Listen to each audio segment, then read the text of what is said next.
Hello, I'm Phoenix City Council Member Carlos Garcia with District 8.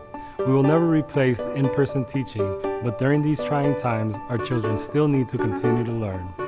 The City of Phoenix is proud to partner with both the Osborne and Roosevelt school districts to bring you PHXTV Classroom Study Hall. Youth and education is a priority for Phoenix. That's why the city is bringing you the study hall to your home during this next hour right here on Phoenix TV. Learning should never stop, so get ready for class.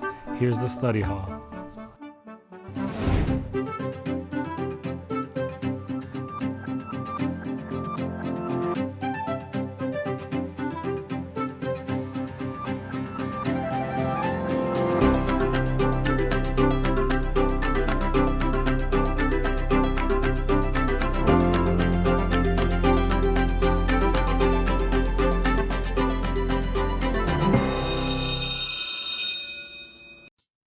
Hello and welcome to our Reading Corner.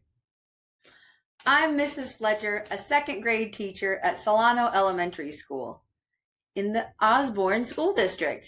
And, well, I feel super lucky because I get to do something that I really enjoy and is near and dear to my heart, and that's sharing reading with you.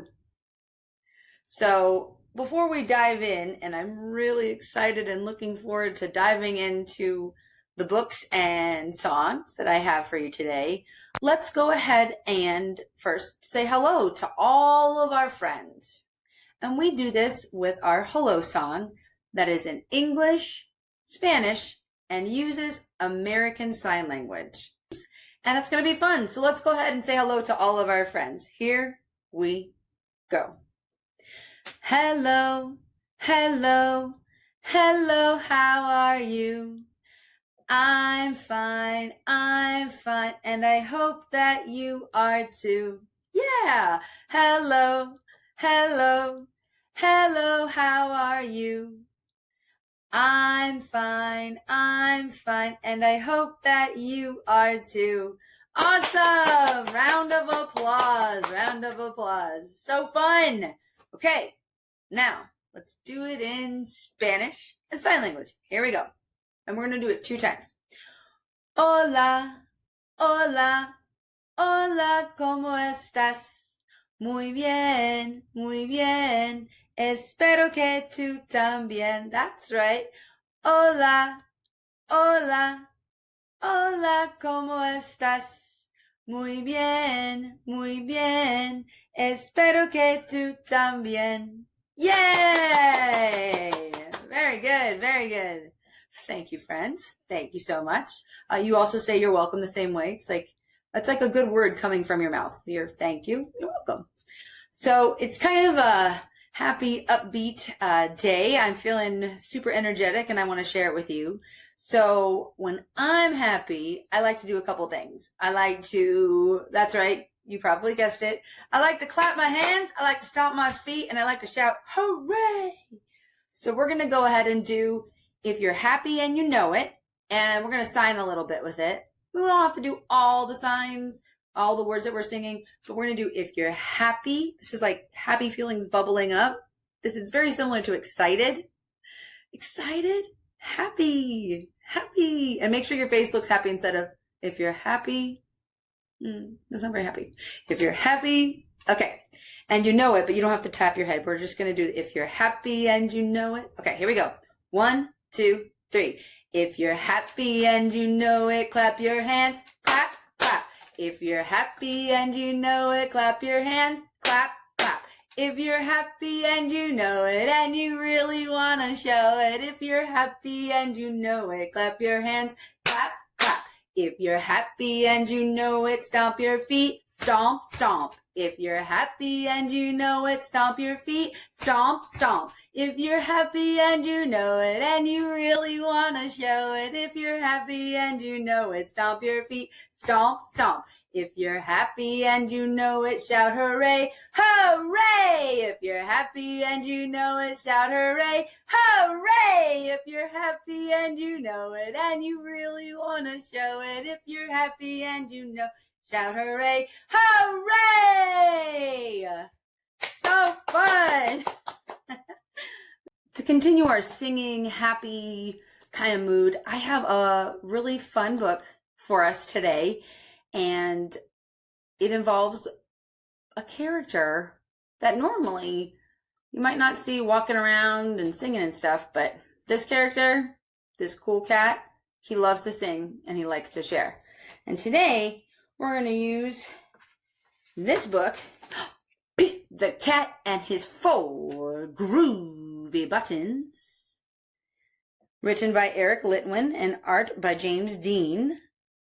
We're going to use this fabulous book. We're going to even do some math in it. Yes, math time.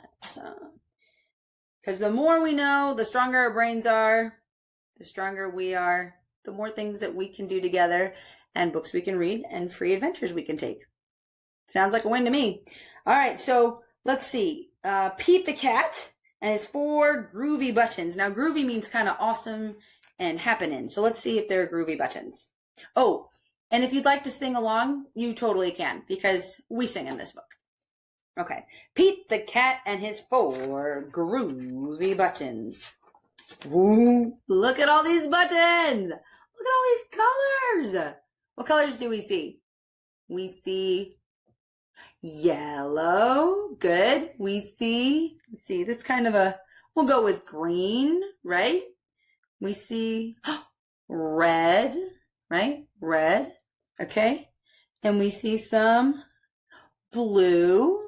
Yeah, there are some little white spots in there. I think part of the paint wasn't on that part. That's okay.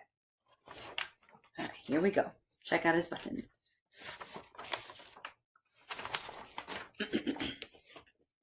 Pete the Cat put on his favorite shirt with 4 big, colorful, round, groovy buttons.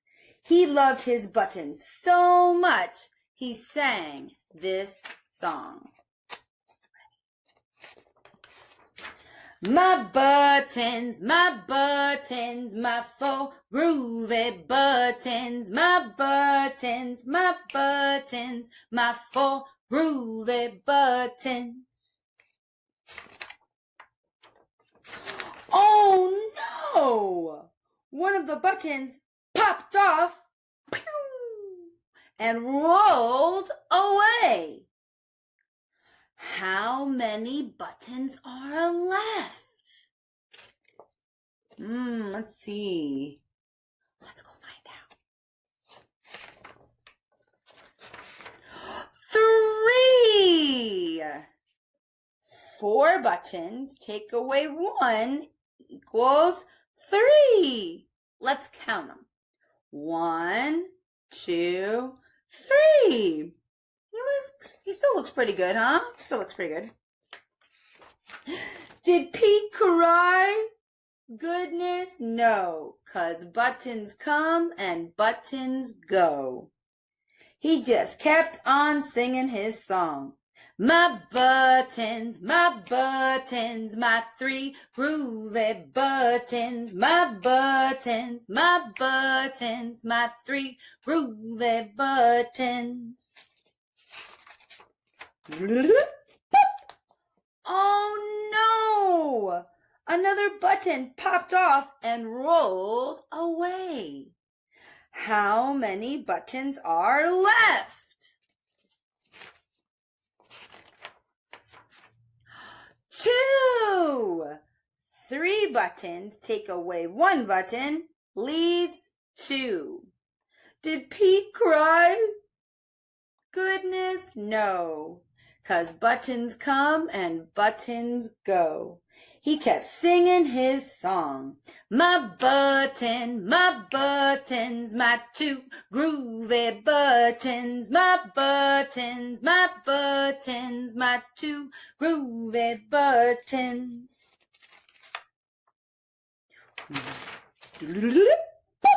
Oh no! Another button popped off and rolled away. How many buttons are left? 1. 2 buttons take away 1 button, leaves 1 button. Did Pete cry? Goodness, no, because buttons come and buttons go. He kept singing his song. My button, my one groovy button. My button, my one groovy button. Oh no! The last button popped off and rolled away. How many buttons are left? 0. One button, take away one button, leaves 0 buttons. Nothing. Did Pete cry? Goodness, no, 'cause buttons come and buttons go. Pete looked down at his buttonless shirt, and what do you think he saw? His belly button! What? You guys have your belly buttons? And he kept singing his song. My button, still have my belly button. My button, still have my belly button. It's all good. I guess it simply goes to show that stuff will come and stuff will go. But do we cry? Oh, goodness, no. We keep on singing.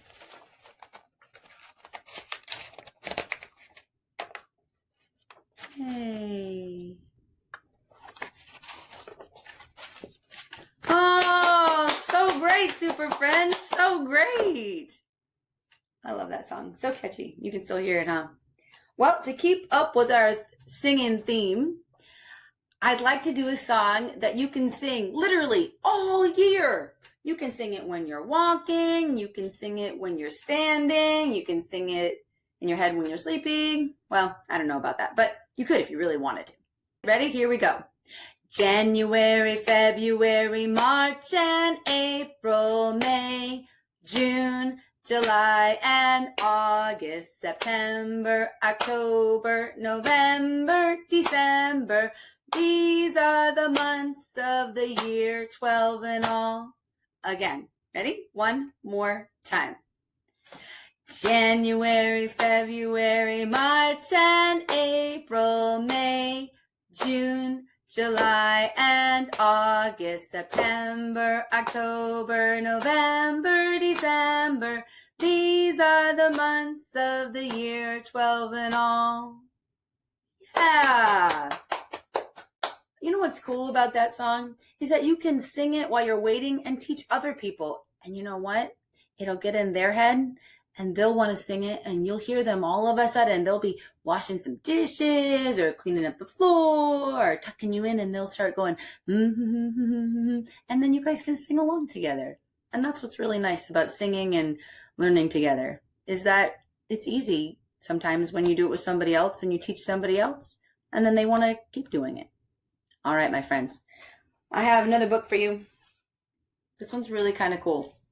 And what's really neat about this book is that it talks about how we look at things in our lives. And sometimes things just don't appear the way we think they are. So with that, I present to you Ish by Peter H. Reynolds. Oh, cool. Ish. Isn't that neat how they wrote that?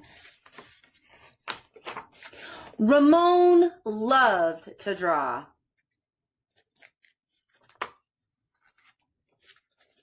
Anytime, anything, and anywhere.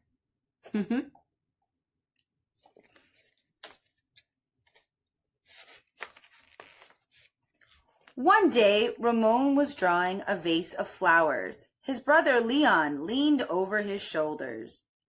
Leon burst out laughing. What is that? He asked. Ramon couldn't even answer. He just crumpled up the drawing and threw it across the room. Leon's laughter haunted Ramon. He kept trying to make his drawings look right, but they never did. Oh, look at all those papers. Okay. After many months and many crumpled sheets of paper, Ramon put his pencil down. I'm done.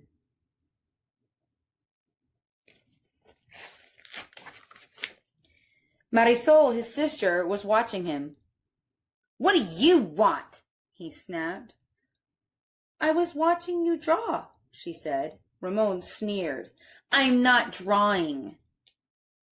Go away.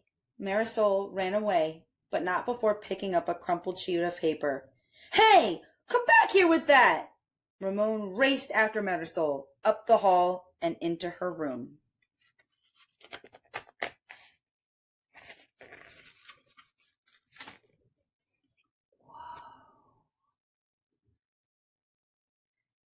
He was about to yell, but fell silent when he saw his sister's walls.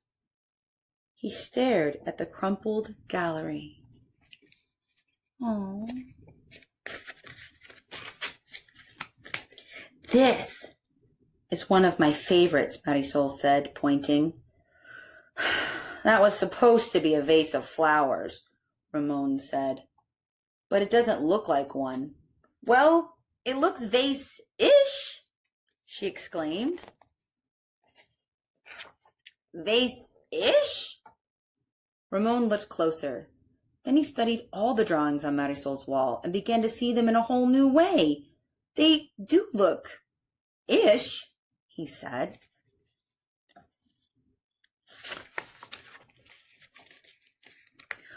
Ramon felt light and energized. Thinking ishly allowed his ideas to flow freely. He began to draw what he felt, loose lines, quickly springing out without worry.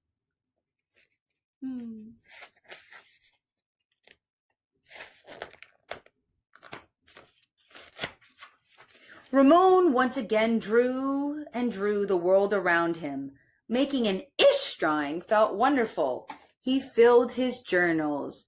Tree-ish, house-ish, boat-ish, afternoon-ish, fish-ish, sun-ish.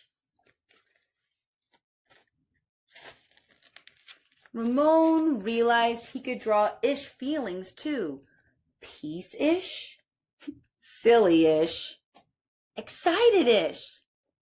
His ish art inspired ish writing. He wasn't sure if he was writing poems, but he knew they were poem-ish.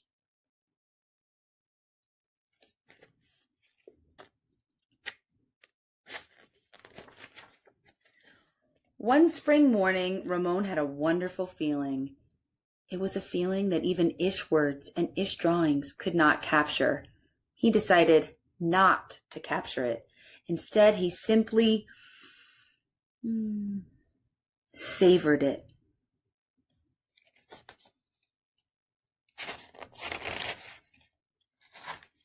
And Ramon lived ishfully ever after.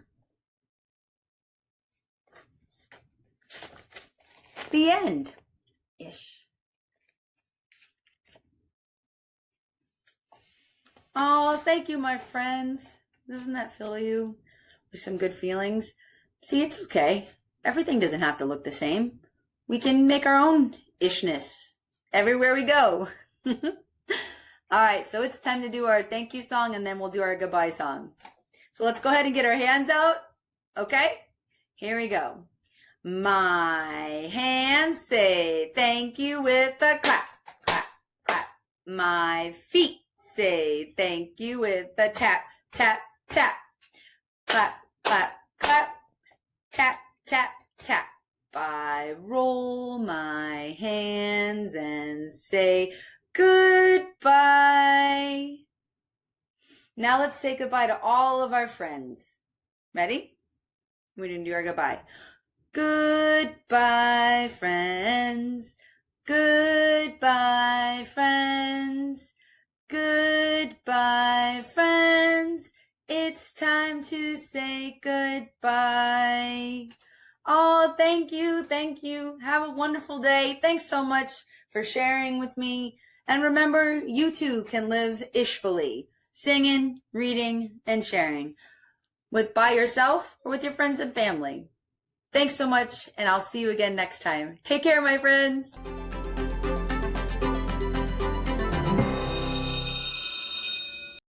Hi everyone, it's Mrs. Hughes again from John F. Kennedy Elementary School.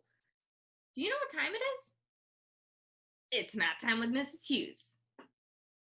For today's topic, we're going to be talking about something that's fruity, chewy, and it is square. What do you think that we're going to be talking about today? That's right! Starbursts. Starbursts are some of my favorite candy. So the first thing I was hoping you'd be able to help me with is figuring out what the different flavors are. What do you think that we could look for in order to figure out what flavor each Starburst is? The color is something that we might be able to look at in order to figure out what flavor it is. So the first one that I see over here is what color? Orange, that's right. What flavor do you think that the orange Starburst would be? Orange? I think that makes sense. So I'm going to draw a line from the orange Starburst over to our orange fruit. What about the next Starburst? What color is that? Yellow. So which flavor do you think the yellow Starburst would be? The lemon? It's yellow, isn't it? I think that makes sense. So I'm going to draw my line from the yellow Starburst to the lemon. What about our next Starburst? What color is that? That's right, it's pink. What flavor do you think the pink Starburst will be? Strawberry? I think so too. Let's draw our line from the pink Starburst over to the strawberry. Now, last one. What color is that Starburst? It's red. So which flavor do you think the red is going to be? Cherry? I think so too. Let's draw a line from the red all the way over to the cherries.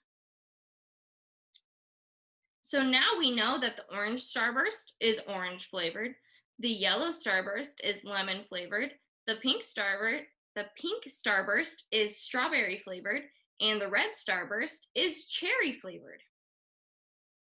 Let's see if we can go find my Starbursts.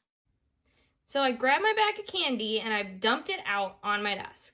What's something that you notice? Something that I notice is that there's other types of candies besides Starbursts. Now, they all look absolutely delicious, and I wish that I could eat every single one of them. But for our activity today, we're only going to need Starbursts. What can we do to make sure that we only have Starbursts? That's right, we can sort them. Do you think that you can help me sort them? Perfect. So what I want us to do is when I pick up a piece of candy, if it's a Starburst, I want you to say right, and I'll put it on the right side. If I pick up a piece of candy and it's not a Starburst, I want you to say left, and I'm going to put it on the left. Do you think that you can do it? Okay, let's go.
Okay, I think we're done sorting. We should have all of our starbursts on the right side and all of the other candies that aren't starbursts on the left side.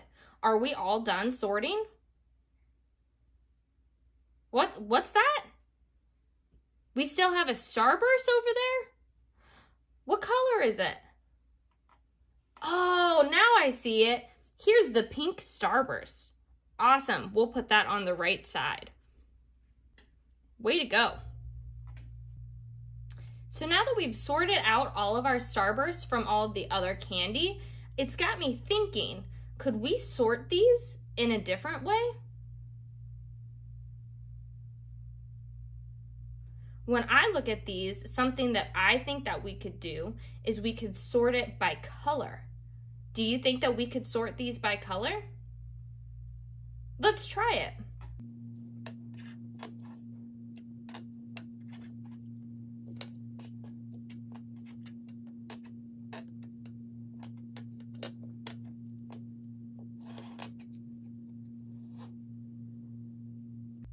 Look at that, we've sorted them by color. How many different colored starbursts are there? Let's count them. 1, 2, 3, 4. There's 4 different colors. Can you tell me what colors they are?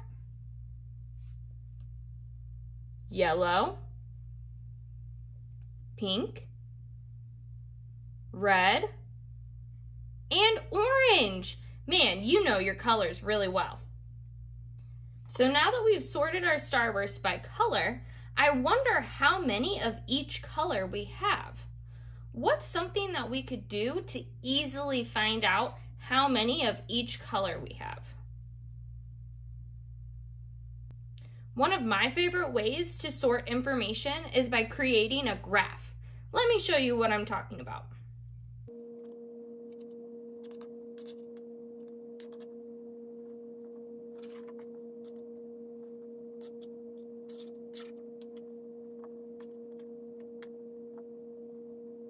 So now that we've made our graph, let's count to see how many of each starburst we have. So in our first column, we have our orange starbursts. How many orange starbursts do we have? 1, 2, 3. We have 3 orange starbursts. Now let's move on to yellow. How many yellow starbursts do we have?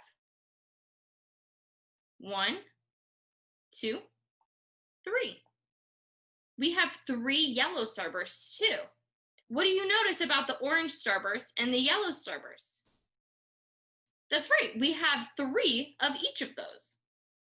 Now let's move on to the red. How many red starbursts do we have?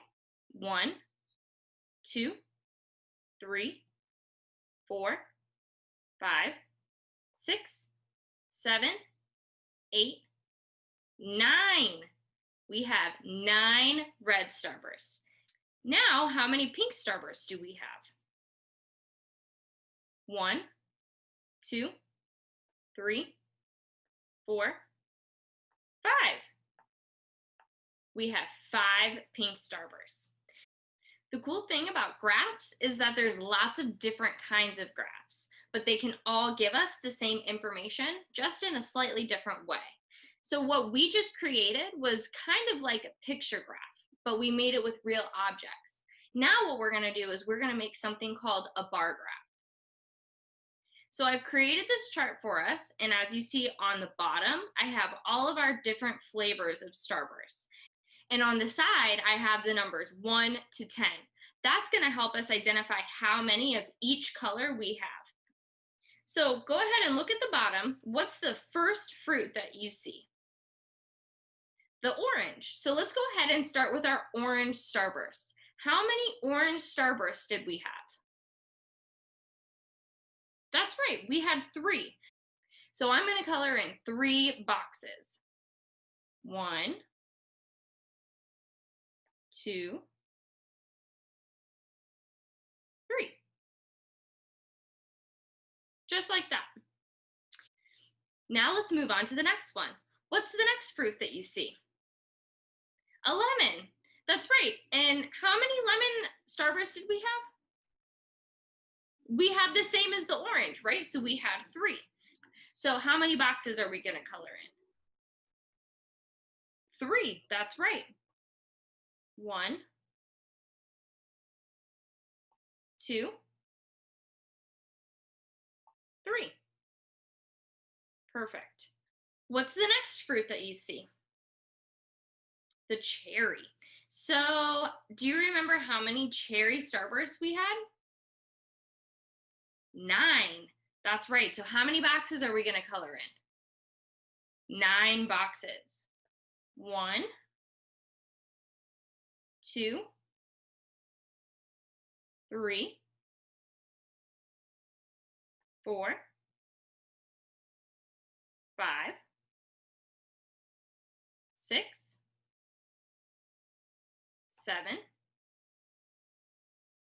8, and 9. Fantastic. Okay, so now finally, what's our last fruit that you see? How many strawberry starbursts did we have? That's right, we have 5. So we're going to color in how many boxes? 5 boxes. You got it. 1, 2, 3, 4, 5. Wow, so we just made 2 different kinds of graphs. We made a picture graph and a bar graph. You guys did a great job. Now that we know how many of each color we have, I wonder how many starbursts we have total. I've brought out my tens frame to help us count the total number of starbursts that we have. Using a tens frame is one of my favorite tools to use when I'm counting, because when I see that there's an object in every single one of these boxes, I automatically know that that's 10, and that helps me with my counting. I brought 2 just in case we have more than 10 starbursts. Are you ready to help me count?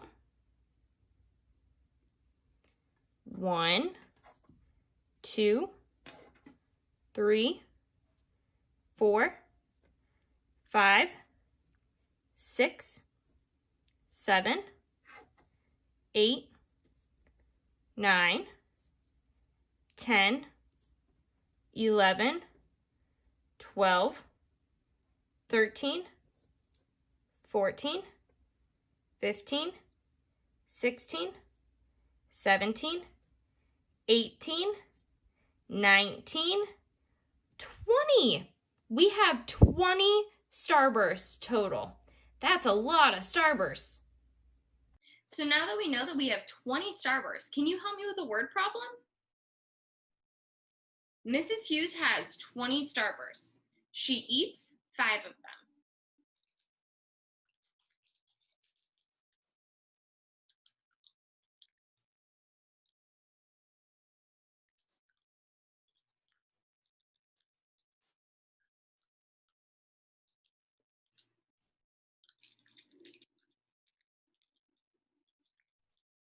How many starbursts does Mrs. Hughes have left? So first we have to think about what kind of math we're going to have to do. So I know that if we're starting with 20 starbursts, and if I eat 5 of them, I know that we're taking away, right? We're not adding more. I've eaten them, and so they're gone. So we're taking them away. So I know that we're going to do addition or subtraction. Subtraction, you got it. One of the easiest ways for me to solve subtraction equations is to draw myself a picture. I also like using tens frames to help me too. So I know that our problem said that Mrs. Hughes had 20 starbursts. So how many starbursts are we going to draw? 20, that's right. So when we're drawing a picture of something for math, does it have to be perfect? Nope. So instead of drawing a perfect starburst, I'm just going to draw a circle. So we're going to draw 20 circles to represent 20 starbursts. 1, 2, 3, 4, 5, 6, 7, 8, 9, 10, 11, 12, 13, 14, 15, 16, 17, 18, 19, 20. So when we're doing subtraction, I know that we start with our total amount of objects first. So I know that we're starting with 20 starbursts. So our first number in our equation is going to be 20. So if Mrs. Hughes starts with 20 starbursts and she eats 5 or takes away 5, how many will she have left? So in order to represent how many I've eaten, I'm going to cross out how many? 5, that's right, because I ate 5 starbursts. So we're gonna cross out 5 of our circles. 1, 2, 3, 4, 5. So how many did we take away? 5. Good job. So 20 minus 5 equals how many? How are we going to figure that out? Let's go ahead and count the circles that we have left. 1, 2, 3, 4, 5, 6, 7, 8, 9, 10, 11, 12, 13, 14, 15. So 20 minus 5 equals 15. So how many starbursts do I have left? You guys got it. Good job.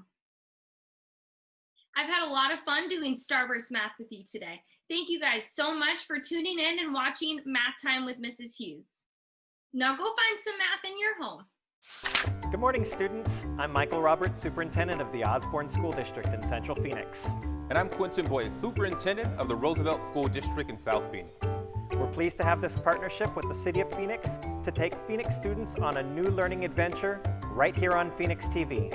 Just because our school buildings are closed doesn't mean the learning stops. We have the best, most creative teachers from Roosevelt and Osborne school districts on board to provide you with a great learning experience. Okay, students, that's the bell, so the Phoenix TV study hall resumes. Here's your next lesson.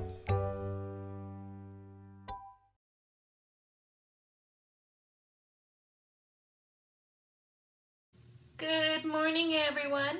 My name is Ms. Damian, and I teach first grade at Irene Lopez School. Go Bulls! Let me just tell you one quick interesting fact about me. I love horses and elephants. They are my favorite animals. If I could have them in my backyard, I would. We will be able to solve for the unknown by adding or subtracting using various strategies. And I know that word strategies is the tools you use to help you solve math. Some of us use tally, some of us use pictures, some of us use place value. So those are all strategies. Before we begin, we're going to review 10 more or 10 less. So if you see 10 more, all you have to do is add 10 more. 40, 10 more is 50. Good job. 67, 10 more is 77. 11, 10 more is 21. 100, ooh, challenging. 10 more is 110. 30, 10 less is 20. Now we're looking at less, so pay attention to that. Don't let it trick you. Less means you're taking away. 94, 10 less is 84. 67, 10 less is 57. 46, 10 less is 36, correct? Okay, so that was an easy review, and that is really important that you pay attention to the words more or less. And that ties into what we're talking about right now. So keywords are really important. Let's say you have a key. If you don't have your key for your house, what's going to happen? Yeah, you won't be able to go inside your house. So keys are important. So just like keys for your home are important, keywords in a word problem are also important to help you solve adding or subtraction word problems. So on this side, we're talking about addition keywords, plus. So if you see some of these words, it's going to help you identify it's going to be an addition problem. Let's read some. Read it with me. Gets more. All together. Sum. Total. And how many in all? Now, pay attention to this word sum right here. This sum is S-U-M. We're going to be talking a word S-O-M-E, sum, like some candy. This S-U-M, sum, means plus, adding. Here are some subtraction keywords that you need to pay attention to help you identify a subtraction word problem. It's a key word. Let's go ahead and see some. Read it with me. Oops. Gives or gave. Gives or gave. Less. Difference. Take away.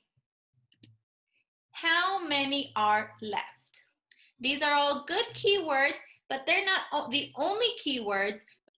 These are just some that you can see that'll help you figure out subtraction keywords. There might be more, and after a while, you'll be a pro, and you won't even need to know the keywords. You will just understand that it's either a subtraction or an addition or word problem, okay?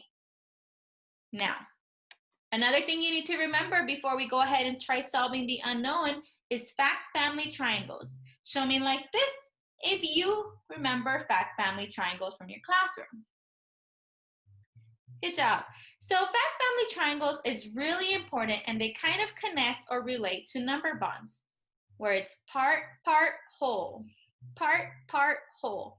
This is going to help you when I am explaining ideas. You can use this strategy of fact family triangle. And then you can use it when you're by yourself or solving your own problems, okay? Understanding that part plus part equals whole.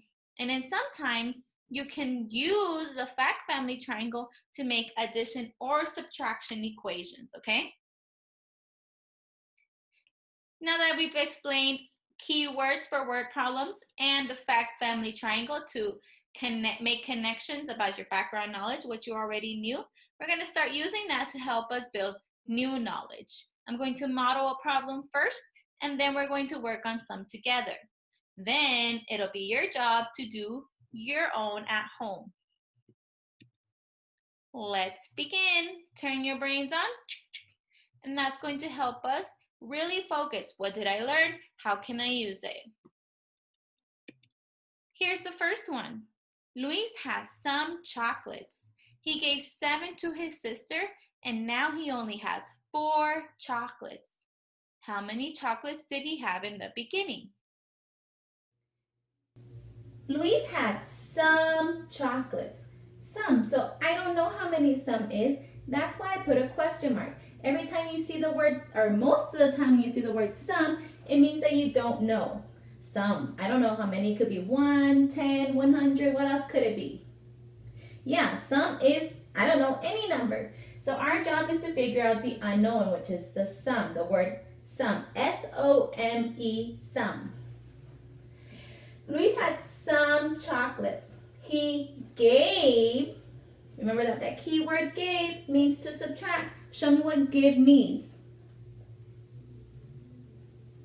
Yep, that's give. He gives 7 away. And now he has 4 chocolates.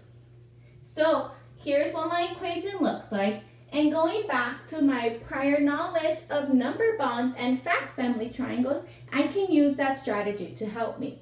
For example, I know that when I subtract, the whole comes first. So let me use a different marker to label. Whole comes first when I subtract. Whole minus part equals part. That's how my students remember where the part and the part. This is because it's a subtraction equation. So when you subtract, the whole comes first. Whole minus part equals part. If I were to make a fact family triangle, I can go ahead and draw it right here. And remember that the whole comes first or on top because that's the total. But we don't know the total yet, so let's just put a question mark. I know that 7 is my part and 4 is my part. So I'm going to put them where they belong. Now, I don't know what I need to subtract to figure out the whole, but I could use my fact family triangle to help me. Instead of saying whole minus 7 equals 4, I can also say 7 plus 4 equals blank. Let's try it. 7 plus 4 equals the blank or unknown. What is 7 plus 4? And tell me, what is it? 11. 7, 8, 9, 10, 11. Correct. So the whole or the total is 11, which means if I put it back in my fact family triangle, the unknown number is 11. So the question is 11. So in total, in the beginning, Luis had 11 chocolates.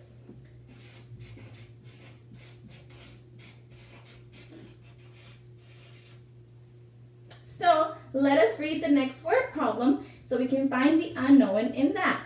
Pay attention to your keyword. Pay attention to what is missing. Okay? Be ready. Here's the next word problem. Janet had some money saved up.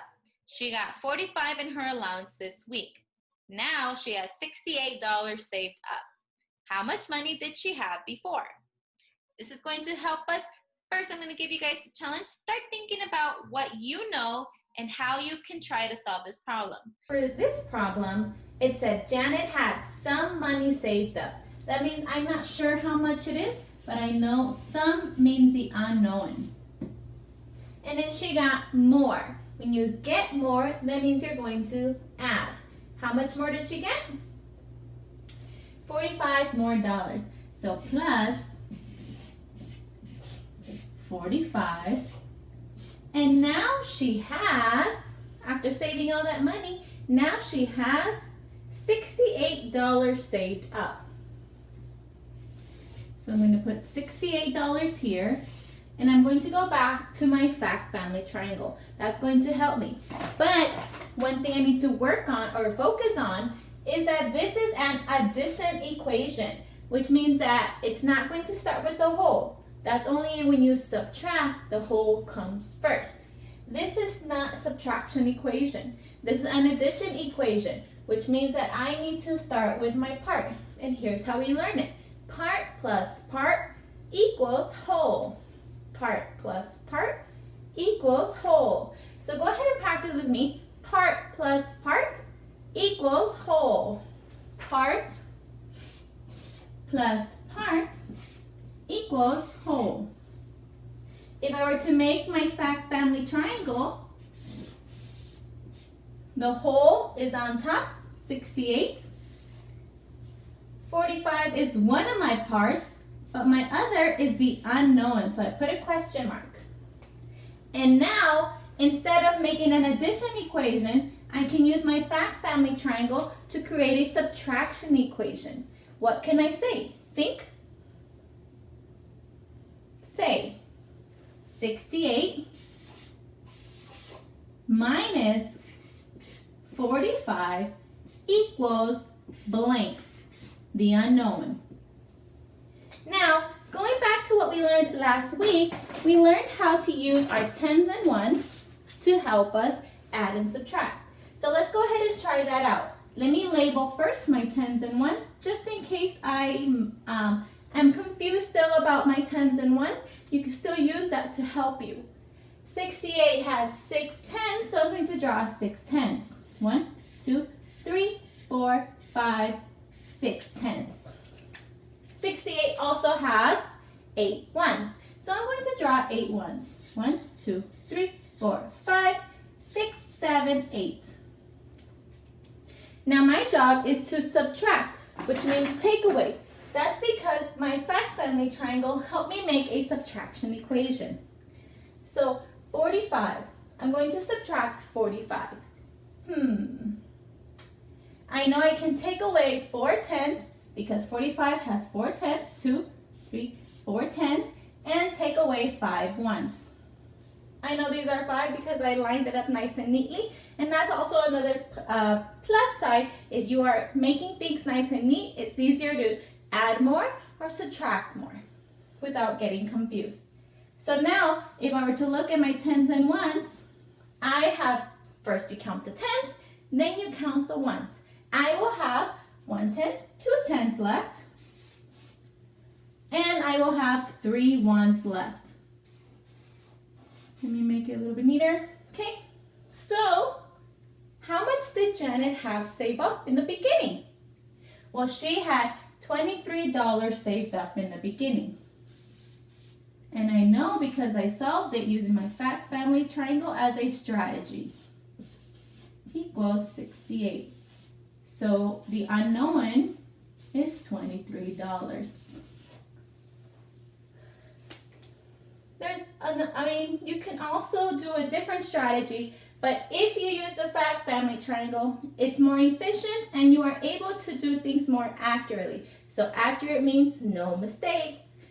Go ahead and we're going to try one more together, and then I'm going to give you guys one to work on at home with your family, okay? Be ready. Let's do the next one. Here is the last problem we're going to work on together. Anna read some pages in her book. She then read 73 more pages. In total, she has read 95 pages. How many pages did she read before? So think about what you know and think about how we can solve this. We already tried some strategies. Think about what you saw. We worked on it together. Now try it on your own again. I'll give you a few seconds. Are you ready? Okay, this one looks like it might be a little bit challenging because the number is really close to 100. But I do know that Anna read some pages. Then she read 73 more pages. And now, in total, she read 95 pages. So, are we adding? Or did she take away? She was adding, right? And I saw the word some in the beginning. So I know that she had some, or she read some pages. I don't know how many some is. That's the unknown. So I need to work to find that. And then she read 73 more pages. So when she reads 73 more pages, I'm going to put plus 73. In total, which is the whole, she read 95 pages. So in total, that means the whole, she read 95 pages. So, or the unknown, plus 73 equals 95. Now, did you try the fact family triangle to help you? Let's see if we can do it together. Check your work or work with me.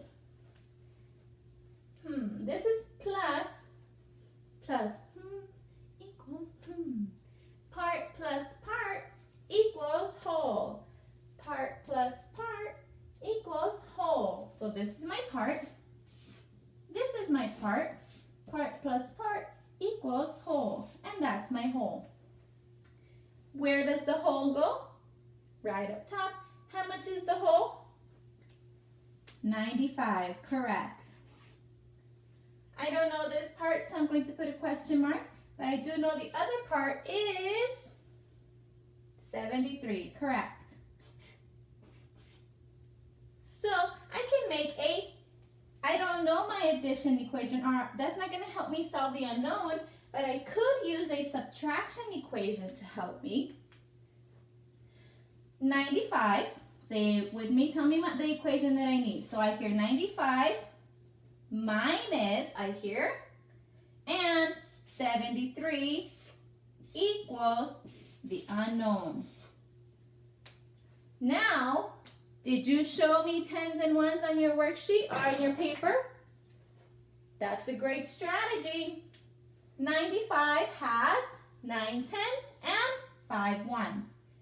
1, 2, 3, 4, 5, 6, 7, 8, 9. 9 tens and you stop. And it has 5 ones.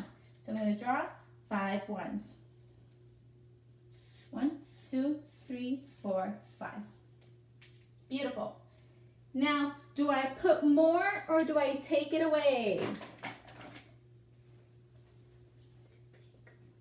Minus means you take away. Minus means you take away. So I'm going to take away 73, which is 7 tens and 3 ones. Let's take away 7 tens. 1, 2, 3, 4, 5, 6, 7. And 3 ones. 1, 2, 3. First you count the tens, then you count by ones. How many tens are left over? Tell me with your fingers. 2 tens. So 2 tens and 2 ones. So I see that Anna read 22 pages in the beginning and then she read 73 pages. In total, she read 95 pages. The unknown number was 22. Good job for figuring out the unknown number. Anybody got it correct? If you did, kiss your brain. If you are working on learning, it's okay. Tell yourself, I'm good stuff. Good job. So here's what we're going to do. When you find the unknown number, it's like you're being a big detective. You really have to think about what you know and what you can use to help you. Look at all this work that math learners need to use to help them. I have one last task for you so that when you finish, you can go ahead and work on this at home, okay? This is your Superstar Challenge, so be ready for it. Here is the challenge. Now that we solved together, my challenge to you is to look at this equation and say a word problem that can relate to this equation. Solve for the missing number. For example, here is the unknown. The star is the symbol, which is a picture to show the unknown. We don't know it, but maybe you can say, I had some gummy bears. Then I got 32 more gummy bears. Now I have 85 gummy bears. How many gummy bears did I have in the beginning? That is a word problem that I created. You can say a different one. Pay attention to how you say your word problem, though. Make sure it connects to this equation. And once you've said a great word problem, you can go ahead and try solving it to find that missing number. Use what you learned. You can do it. I believe in you. All right, that's it for today. I had so much fun finding the unknown in a word problem with you. Remember, you can use strategies like fact, family, triangle, and tens and ones. Now, go ahead and try that Superstar Challenge at home. And once you have achieved it, give yourself a high five. You can do it. You are learners, leaders, and achievers. Good job. I'll see you next time.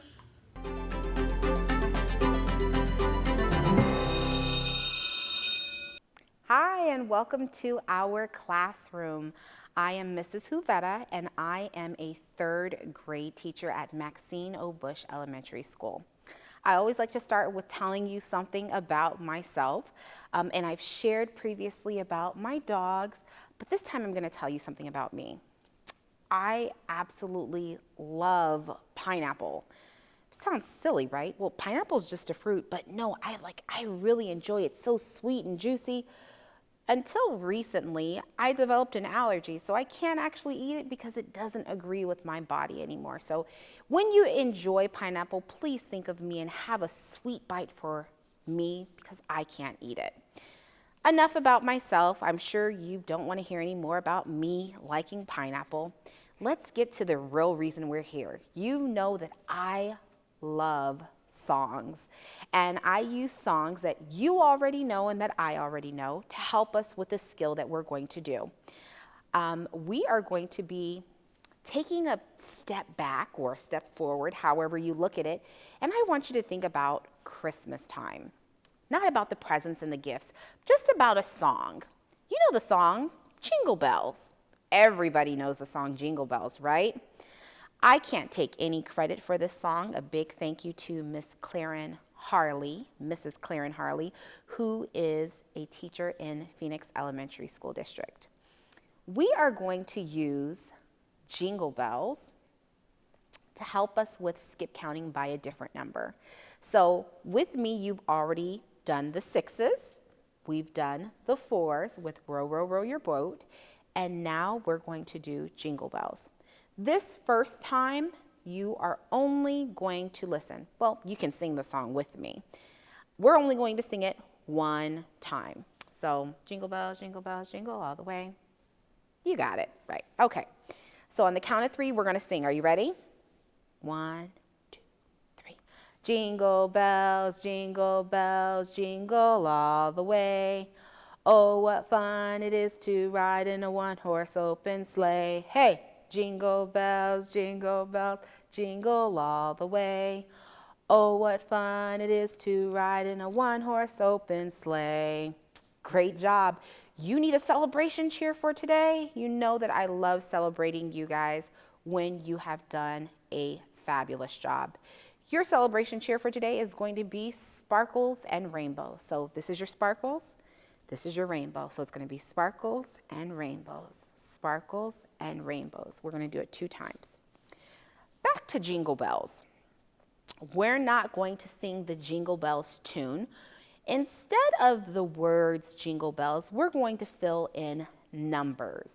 So instead of Jingle Bells, we're going to do 3, 6, 9, 12, 15, 18, 21, 24, 27, 30, I'm not done. Hey, 3, 6, 9, 12, 15, 18, 21, 24, 27, 30, now I'm done.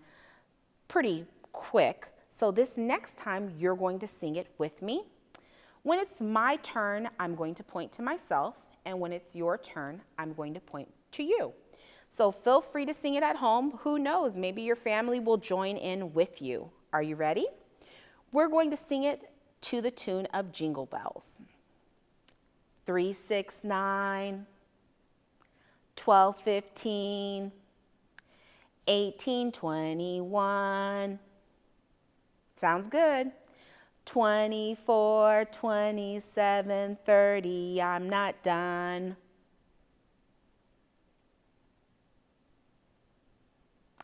3, 6, 9, 12, 15, 18, 21, 24, 27, 30, now I'm done. Hey! Great job, sparkles and rainbows, sparkles and rainbows. You are going to be using your skip counting with Jingle Bells by 3s to help us with our multiplying. And if you remember any of the other songs that we did for our 4s, where we used row, row, row your boat, or our 6s, where we did happy birthday to you, you can use those as well when we are multiplying. Let's jump right in. We are going to be doing a little warm up, or as I like to call it, a little brain work, to get your mind moving and ready for us to begin. I always start with the watch me, and then I want you to assist or help me. I give you another one to work on with your family, and the last one, your turn to do it all by yourself. When I multiply, I always like to show my thinking. And the reason I like to do that is because sometimes we make mistakes. Maybe we're thinking the right thing, but we write down something that's incorrect. And so when you write down your thinking, it helps you to catch your own mistakes, or it helps you to correct yourself too. So my equation I have is 6 times 6. and I'm trying to figure out the unknown or my product. That means that I can skip count by 6 times. I'm going to show my thinking. Now, we've done multiple strategies or tools. So I could skip count with a song. I could use a tape diagram. I could draw an array. But this time, I think I just want to skip count so that I can save some time. So I'm going to use our song. 6, 12, 18, 24, 30, 36, 42, 48, 54, and 60. I can already hear you guys at home. You sound so good. And I'm sure you're thinking, but why did you skip count all the way to 60? It's only 6 times 6, right? Well, what I'm going to do, I want to make sure that I get my whole song in there, and then I'll go back and count 6 times and then circle what the answer is. So 1, 2, 3, 4, 5, 6. My product is 36. And I know, just like my students in the classroom, sometimes they would do all the right skip counting, but they might write the wrong number down, so they can actually go back and see and correct themselves. So I want you to be able to do the same thing. Now, I would like you to help. 4 times 3. We could skip count by 2 numbers and get our product. We could skip count by 4s with row, row, row your boat, or we could skip count by 3s. But since you just learned the 3 song, I think that we should skip count by 3s, and we're going to go all the way through to the end till we get to 30. We're going to show our work by writing our numbers down, and then we'll go back and count and circle the 4th number. Are you ready? Are you ready? Just making sure. Ready? 3, 6, 9, 12, 15, 18, 21, 24, 27, 30. I'm not done. Stop. All right. Now we only want 4 times 3. So I'm going to go back and I'm going to circle the 4th number. 1, 2, 3, 4. Our product is 12. Great job. This one you're going to work on with your family, but I'm going to remind you the steps. So you could skip count by either number will work. So you could skip count by 2 8 times or by 8 2 times. I'm sure my students are at home saying, if you skip count by 8s, it's more efficient. It will get you to your answer a lot quicker. But if you don't know your 8s yet, then feel free to do 2s. So I'm going to do it with you. I don't have any song for the 2s, but I know how to skip count by 2s. 2, 4, 6, 8, 10, 12, 14, 16, 18, 20.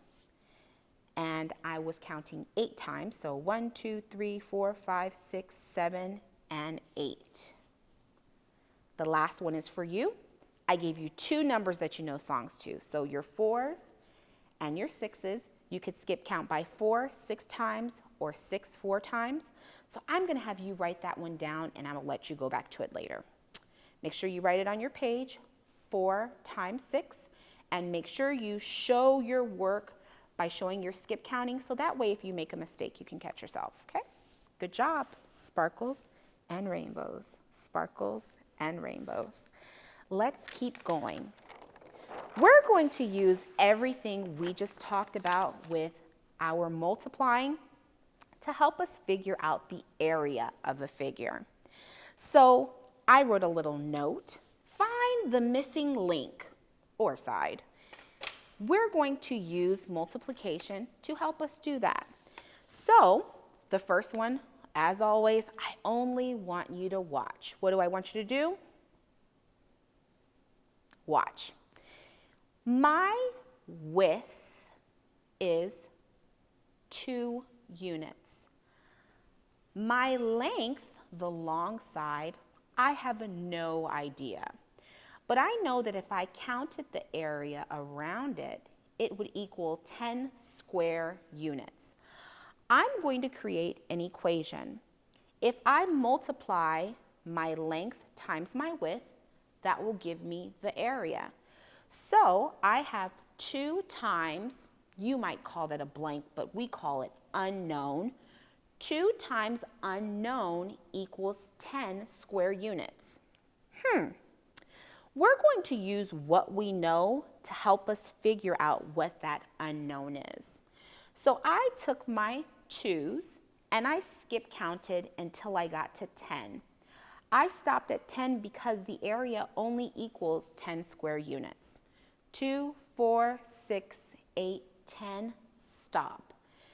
The way that I'm going to figure out what that unknown side is, I'm going to count how many times did I need to skip count by 2's to get to 10.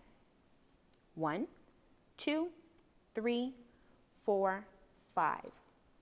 The unknown side equals 5 units. So I'm going to fill that in here. 2 times 5 equals 10 square units. The way that I modeled or showed my thinking was using skip counting to help me. Now, I would like you to help me.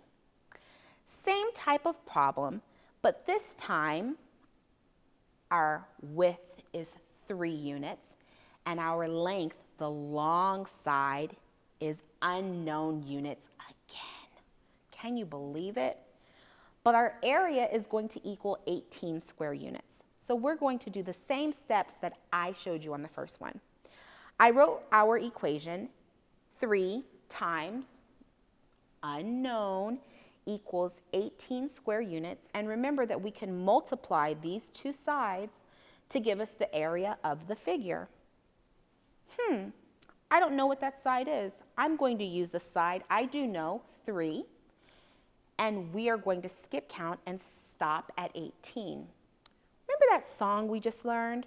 Yeah, the Jingle Bell song. We're going to use that one again, and we're going to skip count by 3's, but we're going to stop at 18. If you can remember to stop at 18, that's okay. If you can't, go all the way to the end, and then we'll go back and count, okay? 3, 6, 9, 12, 15, 18, stop. Now, let's go back and see how many times did we need to skip count by 3's to get to 18. 1, 2, 3, 4, 5, 6. Our unknown length is 6 or 6 units. Great job. Sparkles and rainbows. Sparkles and rainbows. Let's keep going. All of this is good, being able to do the math, but now let's do it, and I'm going to switch it up on you just a little bit. So on the other page, we did it and found the area when you knew one side and the other side was missing. This time, I'm giving you both sides. It's a gift, just like Christmas. And you're going to use the length and the width to help you figure out the area. The way that you do that is you're going to multiply one side by the other. And I love doing movements in my room, so I always say length and width, length and width. 6 times 9. And we're always going to include whatever the unit of measurement is. It might be inches, meters, miles, feet, centimeters. Whatever it is, you always want to use it to tell what you're measuring by. So for this shape, our area is going to equal 6 times 9. Remember how I talked about showing our thinking? We're going to make sure that we do that, so if we make a mistake, we can go back. I can choose to count by 6's, or I can choose to count by 9's. But since you've already learned 6's with me, we're going to do the happy birthday song. I'm going to go all the way to the end, and then I'm going to go back and count and circle whatever that 9th number is. Ready? Happy birthday. 6, 12, 8, 18, 24, 30, 36, 42, 48, 54, and 60. Great job. Now remember, I only needed to count by 6 9 times. So I'm going to go back and count. When I get to that 9th number, that's the one I'm going to circle, and that's what our area is going to equal.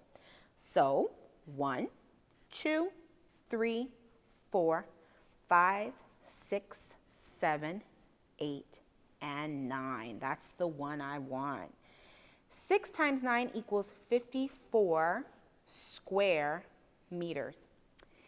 Just to build on something we already learned, we learned about the commutative property a few weeks ago. And we learned that with the commutative property, whenever there's two factors, if you flip them around and they switch places, you will get the same product.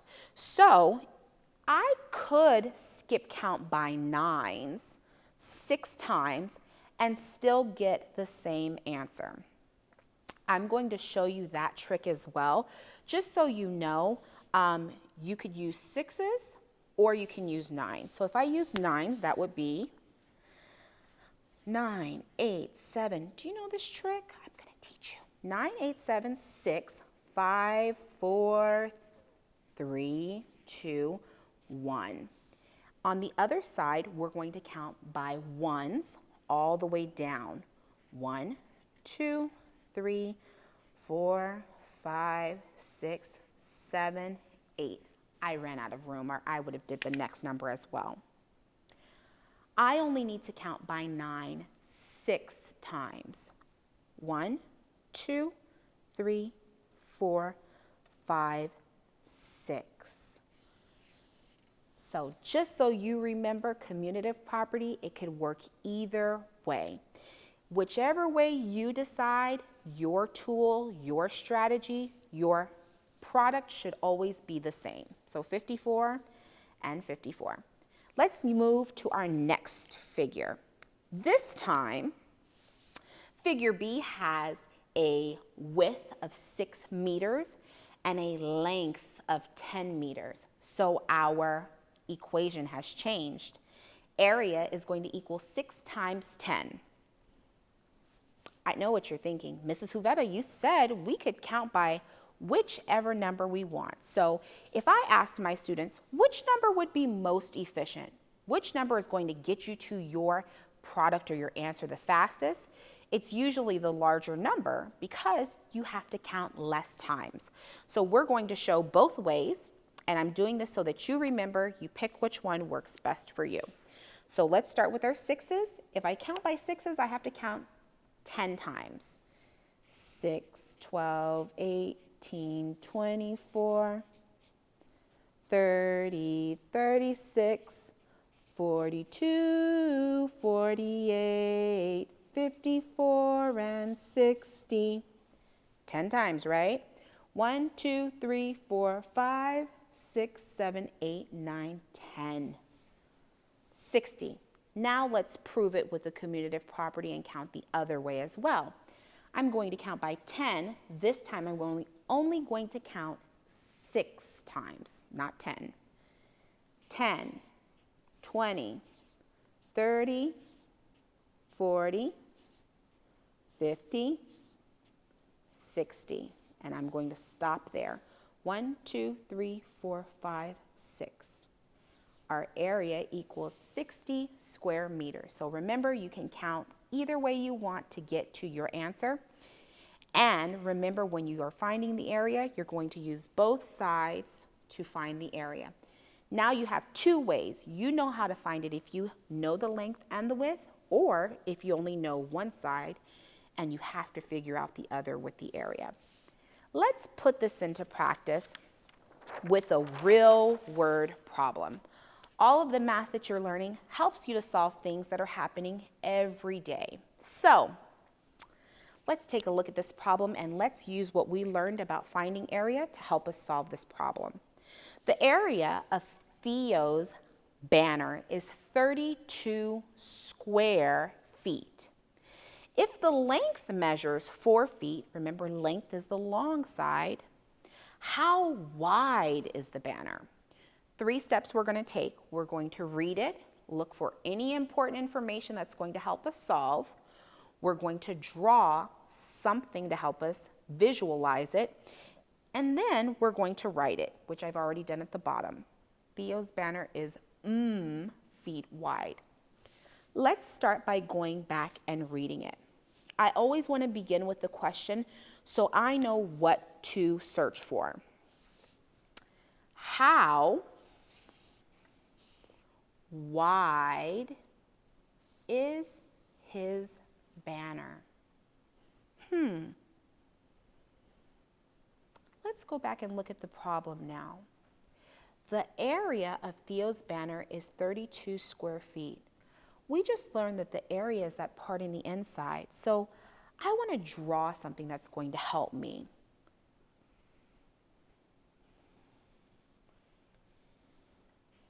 They said the area equals 32 square feet. 32 square, I'm going to abbreviate it, feet. If the length measures 4 feet, so length, 4 feet, that's also going to help us. That's that long side. So for this long side, the length is 4 feet, but this part is unknown feet. How wide is his banner? I remember us doing a problem like this. So we're going to show it 2 ways. We're going to show what it would look like with multiplication, and we're also going to show what it would look like with division. I know that I need to multiply width and length to find the area.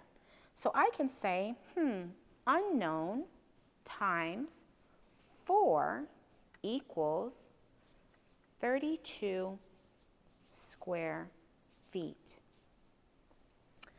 Although I don't know what the unknown side is, I can use the known side to help me. I'm going to skip count by 4s, and when I get to 32, I'm going to stop, okay? We did our row, row, row your boat song. If you were here with me, that's the one I'm going to use so I can count more efficiently. 4, 8, 12, 16, 20, 24, 28, 32, stop. Now I need to go back and count how many times I skip counted by 4s to get to 32. 1, 2, 3, 4, 5, 6, 7, and 8. That means that our unknown width would be 8 feet. That's using multiplication. Now let's take it and change it just a little bit. Instead of writing a multiplication equation, I want to take it and change it into a division equation. With division, we're going to share, and you always start with the largest number first. That's the number you're sharing. So my largest number is 32. And I'm going to divide or share it with the number that they gave me, which was 4. And that's going to give us the unknown side. I'm going to use the same strategy, skip counting by 4s and stopping at 32, which would be the same skip counting here. So I'm not going to do it again. I'm just going to count 1, 2, 3, 4, 5, 6, 7, 8. I would need to skip count by 4s 8 times to get to 32. How wide is Theo's banner? Well, we skip counted by 4s, stopped at 32 both times when we used multiplication and division, and Theo's banner is 8 feet wide. Great job. Sparkles and rainbows. Sparkles and rainbows. Your turn. Hope you didn't think I was going to let you off that easy. It's time to practice what you just learned. Let's take another real word problem. This time, Amir is getting carpet. Amir is getting new carpet in his bedroom, which measures 7 feet by 10 feet. How many square feet of carpet will Amir need? Let's start with read it. Always begin with your question. So what I'm doing is I'm boxing the question word, how. I'm going to underline what the question is about. The question is not about many, it's actually about square feet. And they want to know the square feet of carpet. That's the key word. Now, my next step is to go back and look for any information that's going to help us figure out how much carpet Amir needs. Usually this is numbers, 2 or more, and then you decide how to use those numbers to help you. Amir is getting new carpet in his bedroom. No numbers there, which measures 7 feet by 10 feet. 7 feet by, that word is also important, 10 feet. By can let you know that you are going to multiply. Our next step is to draw it. And I know what you're thinking. Well, we just did rectangles. Let's do the same thing. So, however you choose to draw it, one side's the length, one side's the width. Remember, the length is the long side. That's going to be the larger of the two. So out of 7 and 10, 10 is larger. This side would be 10 feet. And the width would be 7 feet. They are asking about how much he needs. That's going to be our area. And right now, it's unknown. Remember, to find the area, we're going to multiply width times length. 7 times 10 equals unknown. You can choose to skip count by 7 or 10. My students are going to tell you, use what's most efficient if you can. So out of these two numbers, the one that would get us to our answer the quickest would be skip counting by 10, 7 times. 10, 20. I can hear you guys counting at home, that's why I stopped. 70, and I'm going to go back and double check and make sure I only counted 7 times. 1, 2, 3, 4, 5, 6, and 7. That's the one we want. Area equals 70. Make sure you add square feet. Last step is to write it. How many square feet of carpet will Amir need? Amir will need 70 square feet of carpet. Great job. Sparkles and rainbows. Sparkles and rainbows. Let's revisit our lesson and what you all did today. Today, we skip counted by 3s to the tune of Jingle Bells. We used multiplication to help us find the area of a figure, and we did this 2 different ways. We did it when we know the length and the width, and then we did it when we only know one side, length or width, and the area, to help us figure out what the missing length is. You have homework. I know. Why is she giving us homework? Because I want to make sure you stay sharp. Here is your homework. Make sure you grab a pencil to write this down, and you're going to use these tools that we did today. Your job is to find the missing side. So I gave you the area. The area equals 54 square inches. The width is 6 inches. I would like you to find what the length is. Remember that you can use this side to help you skip count and stop when you get at 54. It was so good working with you guys again. I hope you all stay well, and I can't wait to see you soon.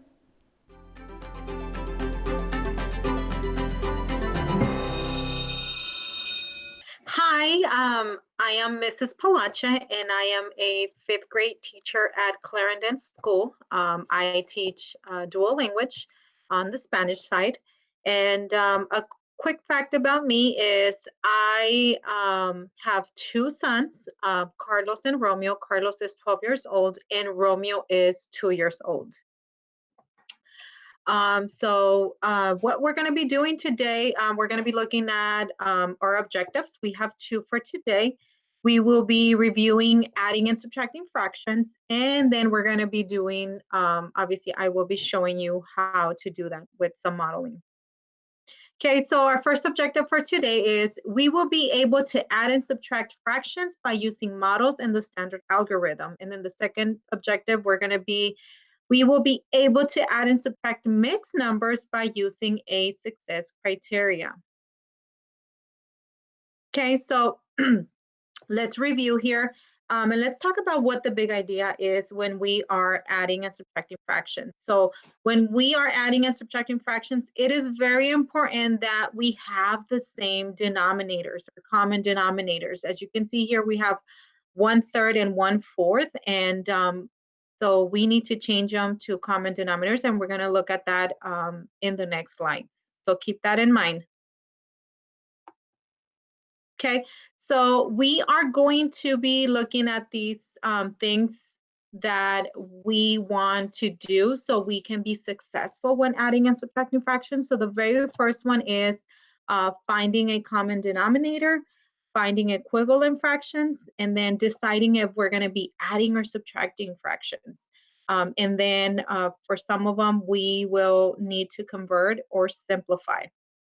And we call this is, like I said, a success criteria, and that lets us know what we need to get done to be successful when solving our problems. Okay, so let's go on. Okay, so as you can see here, we have 1/3 plus 1/4. And then the big idea we said when we're adding and subtracting fractions is that we gotta have common denominators, and 1/3 and 1/4, they're not common. So we are going to be using a model and the traditional algorithm to find a common denominator. Okay, so first we're going to be doing a model. So I have 1/3. So what I'm going to be doing is I am going to draw two boxes for my models.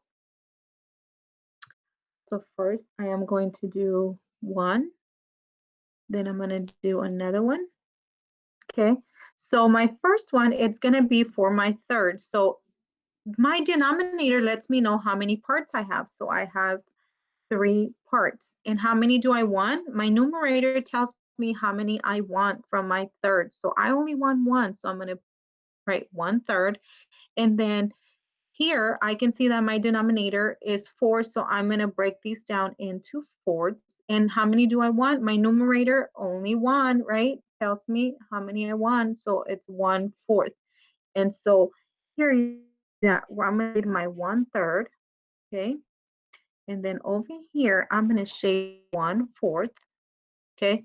So now to find common denominators using a model, I am going to be on my fourths boxes, I am going to be cutting it into thirds. See, my first box, I did vertical lines. So now I'm going to do vertical lines on my fourths, and I'm going to cut them into thirds. So I'm going to do thirds now. And now my 1/4, now that is the same as 1, 2, 3. I know it's the same as 3. And how many do I have altogether? 6, 9, 12. So 3/12. So 1/4 is the same as 3/12. So now my box of fourths. Now I'm going to do the same thing that I did in my other box and split them up into fourths. So I'm going to do horizontal lines. So I'm going to split them into half, then another half, and then another half. That makes fourths. So now my 1/3 is the same as 4 out of 4, 8, 12. So now I'm going to add them up. So now do I have common denominators? Yes, I do. So now let's do 4/12 plus 3/12 equals 7/12. Okay, so now let's do the traditional algorithm so we can use it as another strategy to check our work. So here I have, remember we had 1/3, and I like to align them top to bottom. So I have 1/3, plus 1/4. Okay, so now I know that 3 times 3 times 4 gives me 12. So I can use my identity of 4/4, which is the same as 1. Okay, and then now I'm going to do 1 times 4. 3 times 4 is 12. Okay, so 1/3 is the same as 4/12, just like it was shown here in the model. And then 1/4, if I remember, I split them into thirds. So now if I do 3/3, which remember, that's like doing 1/4 times 1. It's the same thing. It doesn't change its value. That just means that we're renaming our fraction. So 1 times 3 is 3. 4 times 3 is 12. And now I add them up. 4 plus 3 is 7. And my denominator is 12. So 7/12. Okay. So you can see that I was able to check my answer by using the traditional algorithm. So it's good to know different strategies. Okay, let's go to the next problem.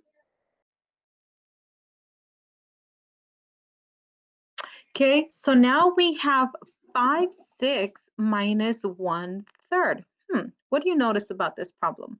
Some of you might already be like, I already know what's my common denominator. Well, let's look at it. And you can, for this one, you can use a model or you can do the traditional algorithm, okay, whichever one is easiest. But now what I'm going to do is I'm going to do the traditional algorithm, but I'm going to find a common denominator by finding the least common multiple or the first common multiple that I see between both, okay? So 5/6 minus 1/3. So they're not the same, right? So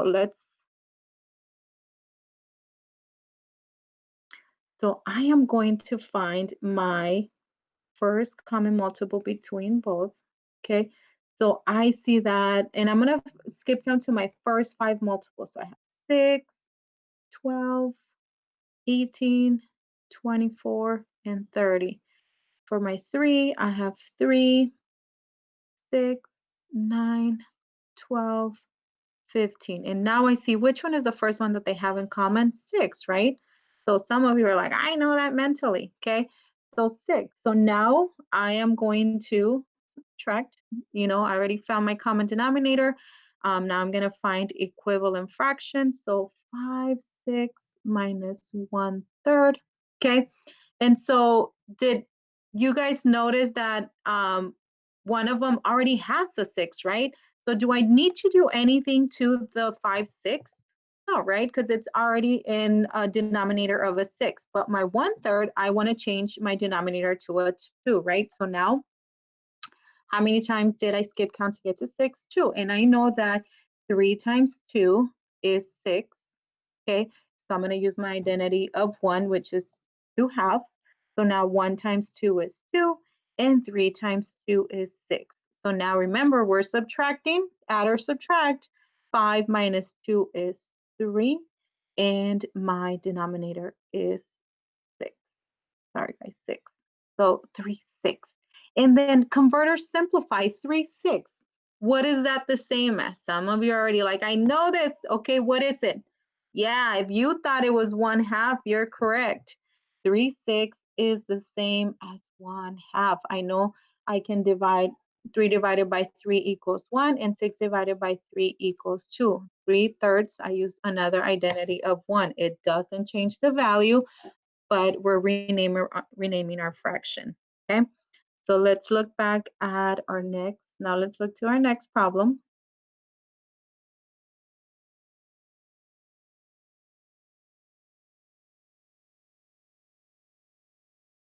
Okay, so now we just, we were able to add and subtract fractions by using models and the standard algorithm. So now our next step will be able to add and subtract mixed numbers by using a success criteria. Do any of you remember what a mixed number is? What is it? Yes, if you thought of a whole number and a fraction, you're right, okay? So let's look at some of those examples. Okay, so now here we have 8 3/4 plus 3 5/8. And for this problem, I am going to use the strategy of like splitting up into 4 squares just because this one has like a lot of steps and I just want to be able to organize my thinking. So we are going to do this. Okay, so I'm going to split it up into 4s. And you can also do this at home with me. You can you can open it up like that and then cut it into half. It could be scratch paper, line paper, whatever you might like. Cut it into half, and I mean, fold it in half and then another half. And if you notice, now you have 4 spaces, and you can follow along and do step 1, step 2, step 3, and then step 4.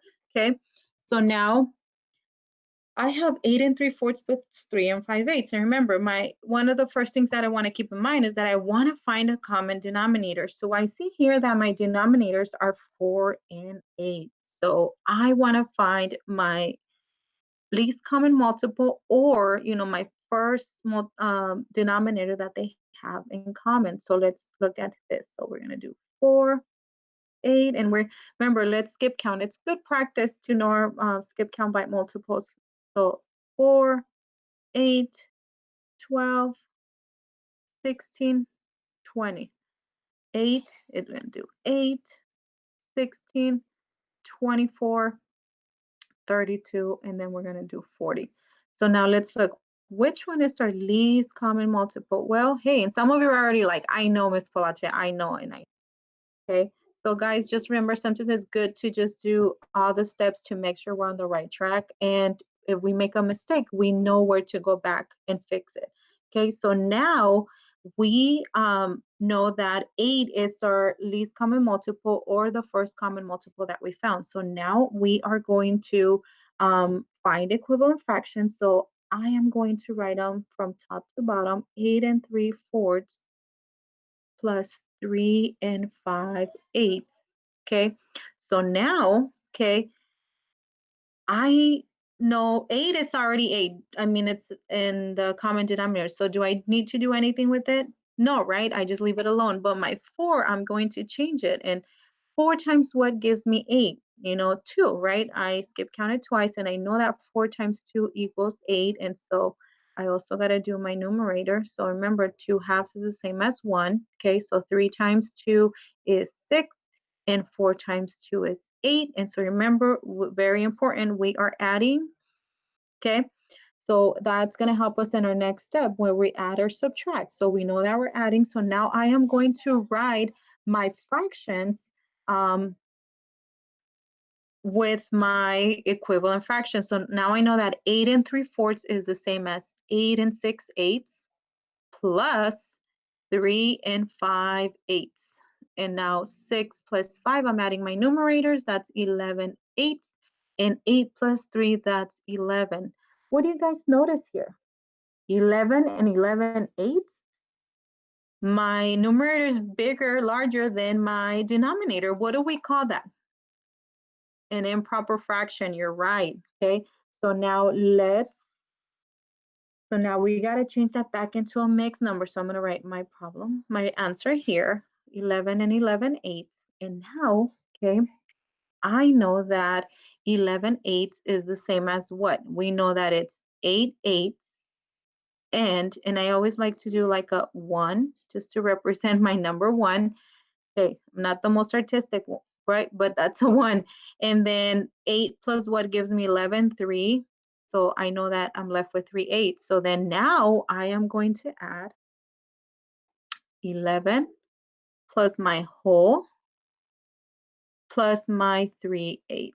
So now my answer is 11 plus 1 is 12 and 3/8. Okay. And remember, if you want to go back to some of the steps, you can stop it, pause it, and then go back. Okay, now let's go to our next problem.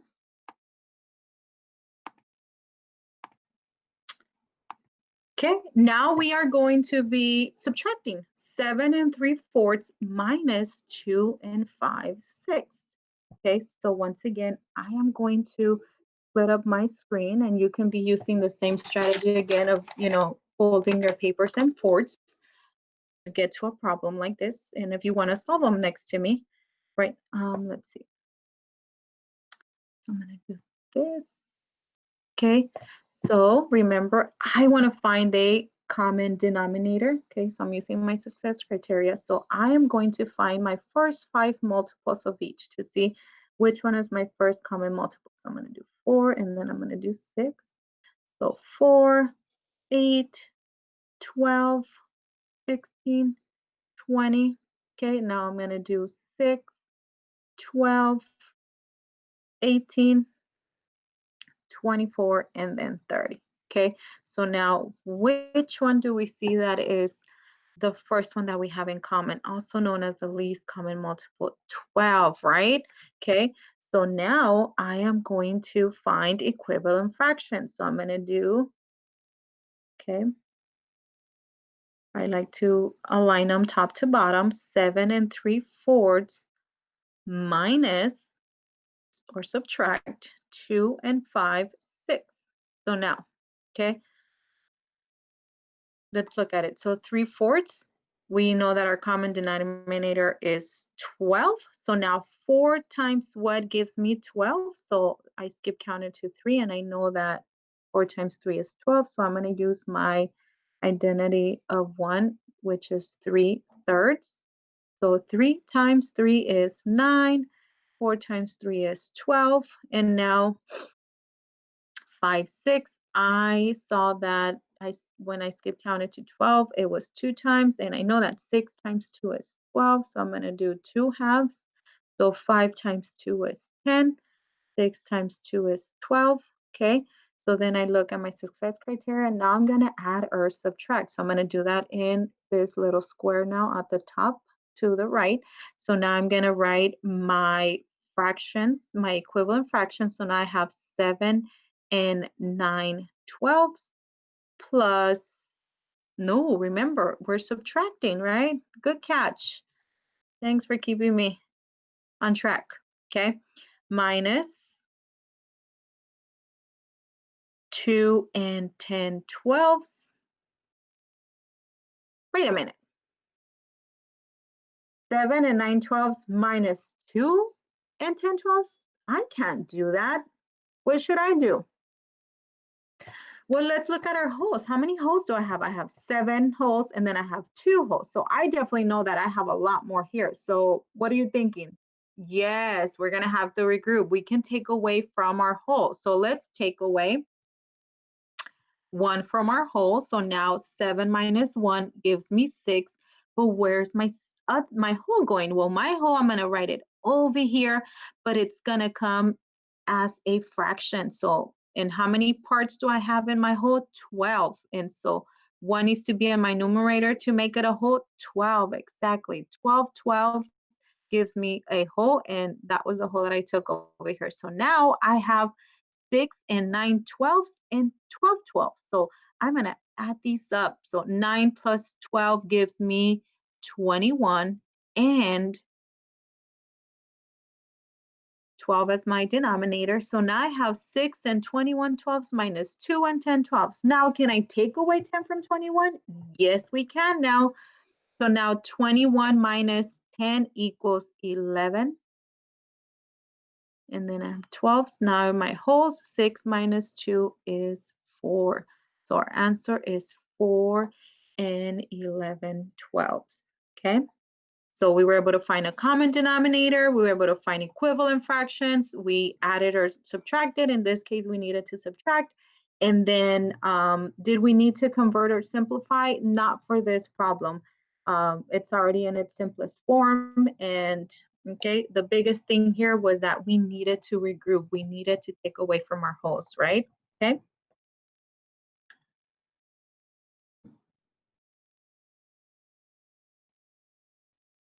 Okay, guys, so review some of the things that we just went over to be successful. Just kind of went through it as we solved the problem, found a common denominator, we found equivalent fractions, we added or subtracted, and then for some of them we needed to convert or simplify.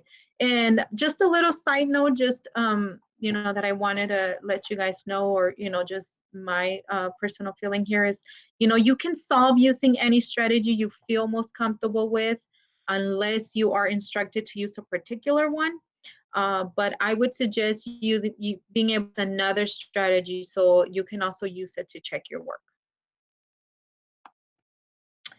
Okay, guys. Well, I hope you guys are staying safe physically and mentally, and that you're staying positive.